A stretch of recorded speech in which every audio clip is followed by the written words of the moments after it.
नमस्कार दोस्तों, मेरा नाम है अपूर्व शर्मा और आप देख रहे हैं स्टडी आईक्यू जुडिशरी। दोस्तों, आज के इस इंपॉर्टेंट सेशन में हम बात करने वाले हैं एक बेहतरीन और हैरत अंगेज कर देने वाले केस की, बिजनौर मर्डर केस। रिसेंटली हमें देखने को मिला कि इंडिया में दो ऐसे बड़े कारनामे हुए जहां पर पत्नियों ने अपने पतियों की हत्या कर दी। पहला केस हमें देखने को मिलता है मेरठ से, जहां पर शादी हो जाने के 5 साल बाद, वो भी लव मैरिज की गई थी, और उसके 5 साल बाद अपने व्यक्ति को नीले ड्रम में काट कर सीमेंट में रख दिया गया। और जब उसकी बच्ची ने बताया कि पापा ड्रम में है, तब जाकर के पुलिस ने उस औरत को पकड़ा और उसके जो प्रेमी है उसको अरेस्ट किया गया। ऐसा ही एक हैरत अंगेज कर देने वाला मामला बिजनौर से भी हमें देखने को मिला है। अब इस वीडियो को स्टार्ट करने से पहले मैं आपसे एक सवाल पूछना चाहता हूं। आज से कुछ दिनों पहले सुप्रीम कोर्ट ऑफ इंडिया में एक एप्लीकेशन लगाई गई थी कि अब मेंस के लिए, मतलब जो भी आपके जेंट्स हैं, मेल हैं, उनके लिए पुरुष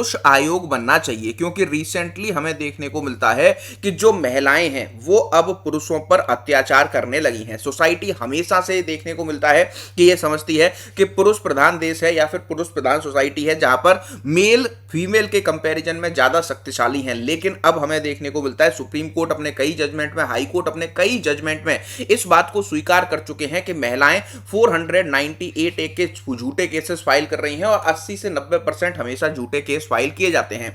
केसेस से बढ़ के अब आपको देखने को मिलेगा कि शादीशुदा महिलाएं अपने पत्नियों का कत्ल करती जा रही हैं। तो क्या अब हमें पुरुष आयोग बनाने की जरूरत है या नहीं? और पुरुषों को भी हमें, जो हमने समाज में या फिर हमारे कानूनों ने महिलाओं को अधिकार दे रखे हैं, उतने ही अब हमें पुरुषों को भी अधिकार देने होंगे। आरोप यह लगाया जा रहा है कि पत्नी ने अपने पति को इसलिए मार दिया क्योंकि वो उसकी सरकारी नौकरी हड़पने के साथ साथ अपने प्रेमी के साथ रहना चाहती थी। रेलवे में काम करने वाले एक व्यक्ति को गला घोंटकर उसकी पत्नी ने हत्या कर दी। इस पूरे केस को एक एक करके समझते हैं। उससे पहले मैं आपको बताना चाहता हूं, परसों से स्टार्ट होने जा रहा है स्टडी आईक्यू जुडिशरी का सबसे बेहतरीन एकलव्य 6.0 बैच। अभी ग्रेट इंडियन फेस्टिवल सेल में आप एपीयू के कोड को यूज करने के बाद इस बैच को विदाउट बुक्स 25,999 में ज्वाइन कर सकते हैं और विद बुक्स 28,999 में ज्वाइन कर सकते हैं। इसमें लिमिटेड सीट्स बची हुई हैं। वीडियो के डिस्क्रिप्शन में आप जाएंगे तो वहां पर आपको बैच का लिंक मिल जाएगा। मेक श्योर करिएगा मेरी मेंटोरशिप लेने के लिए और 4 साल की वैलिडिटी लेने के लिए आप एपीयू का कोड यूज कर रहे हो। इसके साथ साथ अगर आपको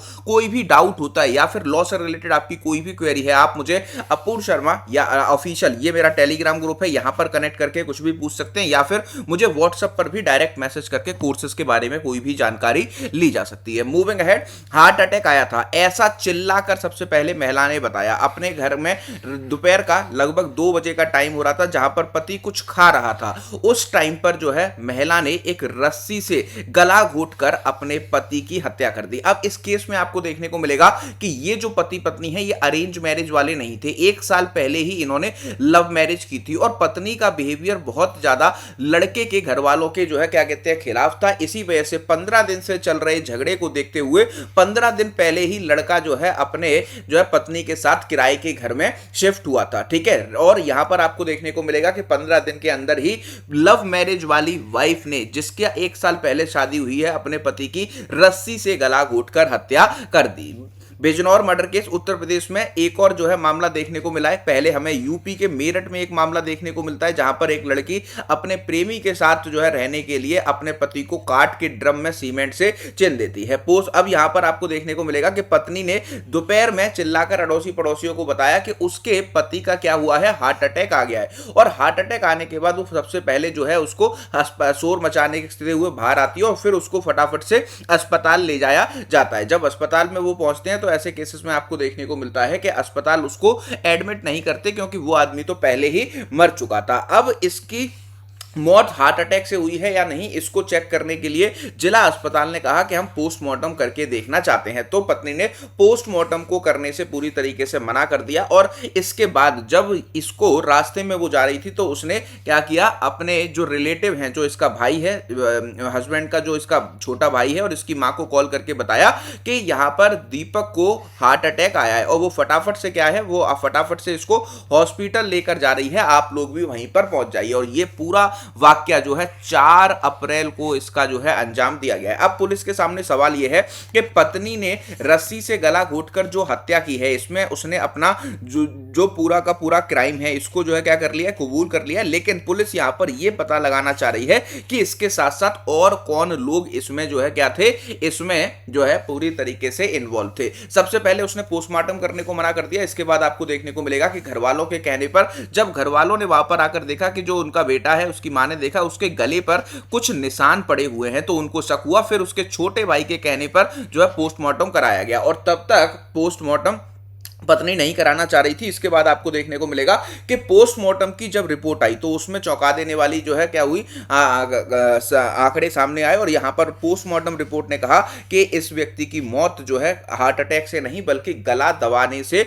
हुई है। और इसके बाद जो आपका मृतक का भाई है उसने जाकर के पुलिस के जो है पुलिस स्टेशन में रिपोर्ट को दर्ज कराया। जब पुलिस स्टेशन में रिपोर्ट को दर्ज कराया गया तो वहां पर पुलिस ने जब इसकी इन्वेस्टिगेशन शुरू की तो ये सातिर महिला पुलिस को गुमराह करती रही कि इनको जो है दर्द हो रहा था 15 दिन से चेस्ट में और इनके जो है हार्ट अटैक से ही मौत हुई है, मेरा इसमें कोई भी रोल नहीं है। और फिर जब पुलिस ने जांच पड़ताल शुरू की तो पाया कि जो आपकी पोस्टमार्टम रिपोर्ट है, पोस्टमार्टम रिपोर्ट के बेसिस पर इसके गले पर यहां पर निशान पाए गए थे और फिर पोस्टमार्टम रिपोर्ट में क्लियर हुआ कि इसकी जो है क्या हो चुकी है, इसकी गला घोंटकर हत्या कर दी गई है। इसके साथ साथ अगर हम बात करें तो इस महिला का नाम है शिवानी और शिवानी ने अपने पति दीपक की हत्या कर दी 17 जनवरी 2024, मतलब अभी से 13 महीने पहले इनका लगभग जो है शादी हुई थी। मतलब हमारे यहाँ पर ब्याह बोलते हैं, तो इनकी जो है शादी जो हुई थी, जो मैरिज हुई थी, वो लगभग अभी इनकी जो है 1 से सवा साल का ही समय हुआ है। और इसके बाद आपको देखने को मिलेगा कि 1 साल के अंदर ही इस महिला ने साजिश रचकर अपने पति की हत्या कर दी है। पति का पोस्टमार्टम तो कराना ये शुरू से ही नहीं चाह रही थी, लेकिन घर वालों ने जब कहा तो इसको जो है पूरी तरीके से पोस्टमार्टम कराना पड़ा। इसके साथ साथ जो मृतक का भाई है उसका ये कहना है और मृतक की जो मां है उनका ये कहना है कि ये अपने सास से भी बहुत ज्यादा मारपीट करती थी और घर वालों के प्रति इसका जो है व्यवहार और जो है बहुत ही ज्यादा गलत था। इसी वजह से 15 दिन पहले ही इसके पति दीपक ने किराए का मकान लेकर और इसका 1 साल का बच्चा भी है, ये देखिए सबसे इंपॉर्टेंट बात कि दीपक और शिवानी का जो है बच्चा भी था 1 साल का। और आपको देखने को मिलेगा कि ये जो है क्या कहते हैं, बच्चा साथ में ही इनके रहता था और ये तीनों लोग 15 दिन पहले ही किराए के मकान में यहां पर क्या हुए थे, शिफ्ट हुए थे। अब यहां पर जो पोस्टमार्टम रिपोर्ट ने कहा है कि रस्सी से गला घोंटकर जो है हत्या हुई है, तो यहां पर अब परिवार की तरफ से भी क्या लगाए जा रहे हैं, आरोप लगाए जा रहे हैं। जो आपके हस्बैंड का छोटा भाई है उसका यह कहना है कि ये खुद ग्रेजुएट है और ये हमारे भाई को मार करके उसकी सरकारी जो रेलवे की नौकरी है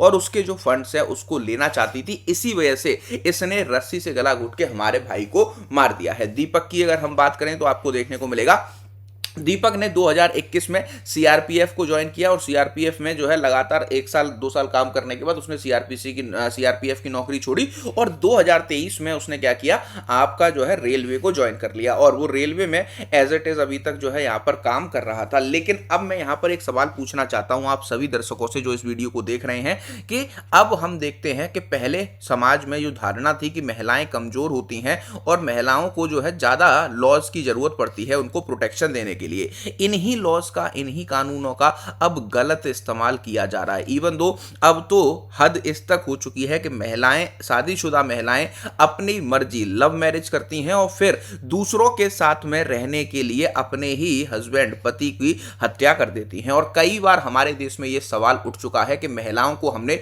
ज्यादा राइट्स दे रखे हैं और इन्हीं राइट्स को अब हमें कम करना चाहिए, वहीं पर हमें मेल्स को अब ज्यादा राइट्स देने होंगे। और यहां पर जो पुरुष आयोग उठाने की मांग बार बार उठती रही है, जैसे हमारे यहाँ पर जो है महिला आयोग है, ऐसे ही पुरुष आयोग, मतलब आपके जो मेल्स की राइट्स को प्रोटेक्ट करने के लिए ऑर्गेनाइजेशन पुरुष आयोग को बनाने की बात कहते रहे हैं, उस पर अब समय आ चुका है या इसको बनाया जाना चाहिए या नहीं, और किस तरीके से हम इन सारी जो है साजिशों पर रोक लगा सकते हैं। इस वीडियो के बारे में आपके क्या विचार हैं, क्या आप इस बारे में जो है सोचते हैं, इसको बताइएगा। अभी रिसेंटली पुलिस ने रिसेंट डेवलपमेंट में बताया है कि हम पता करने की कोशिश कर रहे हैं कि इस महिला के साथ और कौन व्यक्ति था जो कि इस पूरे कांड में शामिल था। इसी के साथ साथ महिला ने अपना जुर्म भी कबूल कर लिया और महिला ने ही ये पूरी कहानी जो है पुलिस को बताई है। इस पर जो भी आपकी राय है, जो भी आपके कमेंट्स हैं, वीडियो के डिस्क्रिप्शन में जरूर लिखकर बताइएगा। और स्टडी आईक्यू पर